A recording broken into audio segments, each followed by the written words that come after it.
আসন্ন নির্বাচনকে কেন্দ্র করে শান্তিপুরে তৃণমূল কংগ্রেসের পালে জোর হাওয়া। শান্তিপুর বিধানসভা কেন্দ্রের তৃণমূল কংগ্রেস প্রার্থী ব্রজকিশোর গোস্বামীর সমর্থনে আয়োজিত এক বিশাল র্যালিতে আক্ষরিক অর্থেই জনজোয়ারের সৃষ্টি হলো।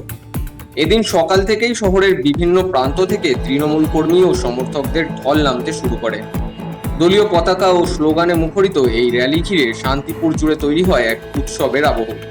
তবে এই দিনের র্যালির অন্যতম মূল আকর্ষণ ছিলেন তৃণমূল সাংসদ তথা জনপ্রিয় অভিনেত্রী জুন মালিয়া। দলীয় প্রার্থীর সমর্থনে প্রচার স্বার্থে এদিন হেলিকপ্টারে করে শান্তিপুর পৌর স্টেডিয়ামের মাঠে এসে পৌঁছান জুন মালিয়া। প্রিয় তারকা ও সাংসদকে কাছ থেকে এক ঝলক দেখার জন্য মাঠে ভিড় জমান অসংখ্য সাধারণ মানুষ ও তৃণমূল কর্মীরা।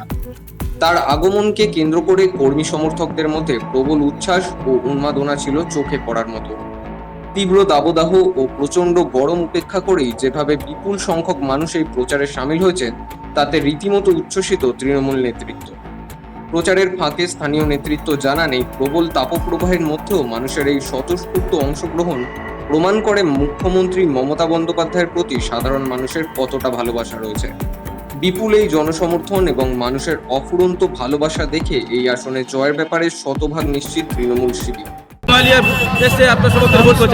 কেমন সাড়া পাচ্ছেন মানুষের? ভালো। জুন্দির সাথে আমার বিধানসভায় আমরা কাটিয়েছি 21 থেকে 24, তারপরে জুন্দি সাংসদ হয়েছেন। আমরা একই সাথে একই স্ট্যান্ডিং কমিটিতে ছিলাম। দীর্ঘ গল্প গুজব আলাপচারিতা হয়েছে। আজকে দিদি ভাইয়ের প্রচারে এটাই সব থেকে বেশি আনন্দ। মানুষের তো অপরন্ত ভালোবাসা পাচ্ছেন না, দেখতেই পাচ্ছেন এই প্রখর তাপপ্রবাহ, এত মানুষ হচ্ছে। মমতা বন্দ্যোপাধ্যায়ের জন্য সবই সম্ভব। এই সিট এবার আমরা জিতব। সব মিলিয়ে তারকা সাংসদের উপস্থিতি এবং কর্মী সমর্থকদের স্বতঃস্ফূর্ত অংশগ্রহণে শান্তিপুরের তৃণমূল কংগ্রেসের এই দিনের প্রচার কর্মসূচি রীতিমতো সফল বলেই মনে করছে রাজনৈতিক মহল।